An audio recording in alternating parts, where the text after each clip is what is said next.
I thought about wearing my Hannah necklace, but if you didn't know that I was also a Hannah, it might come off a little weird. I purchased the collaboration between Hannah Louise Poston and Salt New York, and it came to me super quick, and I'm so excited to talk about it today. I purchased the Light Quad. The collaboration does have 3 different quads that you could purchase as quads. You could purchase them separately. You can make your own quad. There's light options, medium, and deep. And every quad includes iterations of the same shade, but tailored to different skin tones. They're the grungy, desaturated shades that if you watch Hannah's content, she's always looking for. Teasel, she had described as like a gray chocolate, old gum. It's like a desaturated gray pink. And then we had Waxwing, which I can't remember what she called it. I've never tried anything from Salt New York before. I've been interested because creators like Hannah have been singing their praises for years and years, but I felt like I didn't really know where to start. So when this collab was announced, it paved a little road for me to follow to Salt New York, and here we are. I just want to say I've been a huge fan of Hannah's since 2019. This may sound dramatic, and I guess it is kind of dramatic, but I feel like her content changed my life. I'm still on an ongoing struggle with consumerism and capitalism and trying to balance the pursuit of loving stuff and having nice things with also not consuming so much that I can't appreciate what I do have. I had seen other sorts of budgeting content before, but there's something about the way that Hannah presented it that I felt like kind of glamorized it. It wasn't about deprivation or punishment.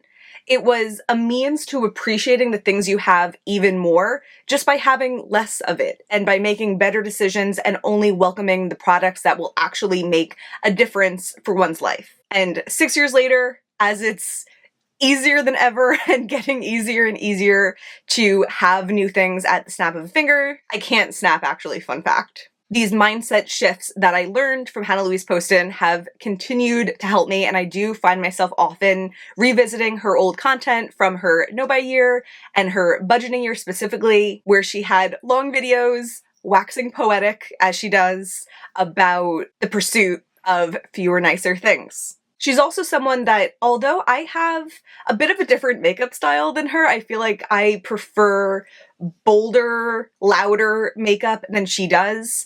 I have purchased a few of her recommendations throughout the years and enjoyed them. Most notably, let's not talk about how old this is, okay? Don't hurt its feelings. This is the e.l.f. Active Lip and Cheek. I believe this was my first cream cheek product. She was the first creator that I was watching that was like really on the hunt for a good cream cheek. And the colors and the formula of this are wonderful. And more recently, the Rhode Pocket Blush in Sleepy Girl. This product color was a recommendation from her and I love it. I feel like this is my single favorite cheek product that I have. So it seemed to make sense that a cheek collaboration with Hannah Louise Poston and a brand that she's always really liked that I haven't yet tried would also work for me. So I took some footage of me opening this that I will overlay here. I'm in New York. Salt New York is also in New York. So the package got to me like 2 days after I ordered on launch day. Everything is packaged so cutely. The little faux leather zip palette came in this labeled Salt New York bag. And then all of the cheek products are in these individual paper containers. I don't know what's wrong with me, but I was struggling opening these. Is there a better way? I don't know. I don't know how much of the footage I'm going to cut out, but it was embarrassing. I was like, there has to be a better way, and I have 4 of these to open, and I will figure it out throughout the course of opening 4. I did not figure it out. The last one was like just as difficult as the first. But oh well, it didn't result in broken nails or anything, it just resulted in a bruise to my confidence. The little faux leather palette has always been so interesting to me because I don't think I have any other makeup products that have a zipper on them. But it's very cute and it feels very special. It feels like I bought a new wallet and that wallet gets to live on my makeup desk and surprise, there's blush in it. I'm wearing all of the products on my face right now, so this is me putting them on. Today I'm going to use these two. This is Teasel and Old Gum. I have on my concealer and foundation, and I set the concealer with my regular powder. I didn't put on any bronzer today because I didn't want anything else on the cheek to interfere. Teasel. So this is the one that Hannah had described as a gray chocolate. It's very neutral on me. I think this looks like a step up from having nothing on my cheek. As you can see, nothing. Teasel. Let me add a little bit more and see if it builds up at all. As I put more on, you definitely see a little bit more of that brown coming through, but I don't think it comes across at all like gray on me. I think it really does look like my cheeks are slightly more pigmented than the rest of my face, but it's still in the same tone as the rest of my face. Old Gum, the moment we've all been waiting for. Old Gum looks to be about the same depth as Teasel is, but whereas Teasel is a bit more neutral, this one, I can see the pink in it, because I believe Old Gum at its heart is a pink. It's just a very desaturated, chewed up and spat out pink. And I could see a hint of the gray in kind of the contours of my face where it's out of the light. Let me see if I could build this one up a little bit more.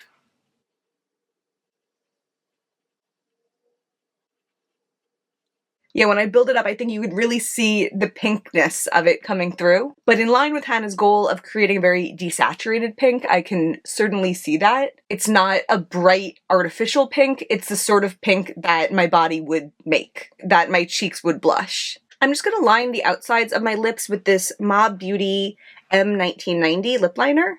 I never apply lip products with a brush, but I think I have a suitable brush. And I'm gonna do Waxwing, the one that I tried out yesterday. The color is very light on my lips, but the feel of it is super nice. I often feel with lip and cheek products, there's always one application that you prefer, one application that it seems better tailored for than the other. And in all fairness, I probably will use this mostly for the cheeks, but when it comes to it on the lips, it feels like a soft, powdery finish. It feels very light on my lips, and it creates no tension between the lips. Smooth, soft, not tacky. I haven't tried the highlighter yet, so let's see that. Definitely a much slicker feel to this one, as opposed to the cheek products. It feels a bit more wet going onto my cheeks.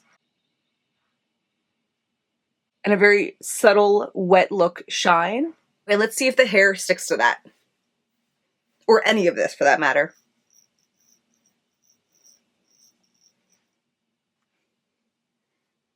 Okay, I'd say that passes the test. It's been so windy recently and I've been wearing a lot of lip gloss, so whenever I'm outside, I'm like, you know, so it doesn't stick to your lips. I'm gonna apply this to my forehead also because I love a good blush forehead. I have this Spectrum Katie Jane Hughes brush. That's a duo fiber that I'm gonna use. And I'm just gonna use Teasel so I don't have to clean the brush. I will say I'm still like new at using cream blushes because until I got these Spectrum blushes, I didn't have any brushes that were like suitable for applying cream products to the face. But very little has picked up on this. And because it's such a light shade, I feel like I could do a heavier application. Oh, but that is still coming up nicely. I was nervous that it wouldn't be visible enough with a light application of a light shade. And I'll do a little bit across my nose as well, because I just got like a little color from the sun or whatever. And here is the close-up of the face. We have Teasel, Teasel, Teasel, Teasel, Old Gum, Waxwing. So today I really just put on the blushes with the highlight. Yesterday I used Waxwing and I put that on in the normal way that I do my makeup. I did my bronzer first, I did a powder highlight after, and Waxwing looks so good on my cheeks. I really like how the look turned out. So for my thoughts on the products, this is mostly a first impression. I've used these products 2 times now, and I'm excited to continue to play and learn the best use for these products, the best application techniques. But my first impression is that I really do like them. I suspected I would because I like other formulas that Hannah has recommended. It reminds me a lot of the Road Blush in the finish and the ease of application. I don't have patience to like baby a blush, and this doesn't feel like the type of product that requires babying. I was able, as you saw, to just go in with my fingers, blend it out with my fingers, and it blended nicely. And the lack of hair sticking to my face is a major plus. If hair did stick to my face, I just know I would never reach for these. I also like that they're not too pigmented. I don't like a product where you put on one dot and you're like already screwed. This formula and depth of color feels very forgiving. But I will say, when it comes to color, these are very light, which I expected. It makes sense. Hannah's struggle is often finding colors that work for her skin tone because she has a very light skin tone. I also consider myself to have a very light skin tone, but not quite as light as Hannah. If I have like a standard foundation range, I'm usually like fair light.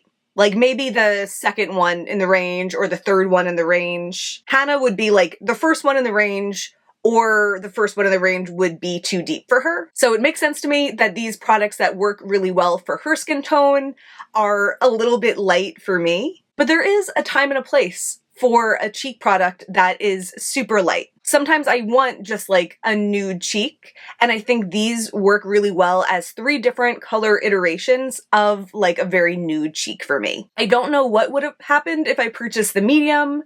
I'm assuming those would have been too pigmented and it would have been a little bit more fussy for me in that way, but I'm not sure. And it's possible that like my perfect quad out of these 9 blush shades that Hannah created with Salt New York would include 1 or 2 of the medium shades instead of the light shades. And if I continue to get along with the formula, I could see myself purchasing 1 or 2 of the medium shades and seeing if I like those more. So I think my recommendation would be, again, based on trying these 2 times, if you have any more pigment in your skin than I do, if you're like a light foundation shade or deeper, I would say don't buy the light unless you want something extremely subtle. And maybe you do. Maybe that's something you want. Maybe you want just like a touch of color on the cheeks, my cheeks but better, but you're not going to get like a full pigment look with the light quad if you have any more pigment in your skin than I do. I think you can tell especially well from the lips also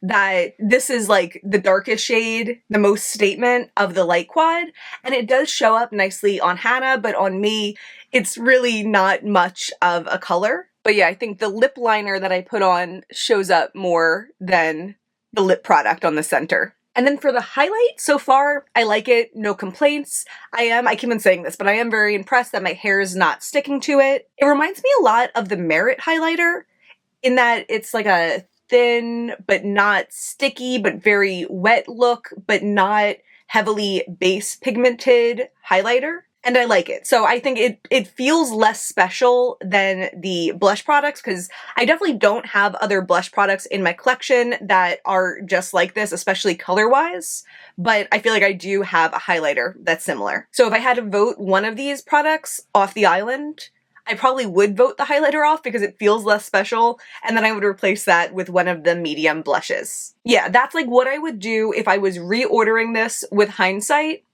I would like customize my quad and include a medium shade. That's everything for today. I hope this video was short and sweet. If you've also ordered these products, or if you have other experience from Salt New York, I know Hannah said that this is a different formula than other Salt New York products, but I'd be curious how they compare, or if you have any like preferred application techniques, I would love to know. If you enjoyed this, I hope you'll give me a thumbs up and subscribe. It really means a lot to me, and I will see you again very soon. Bye!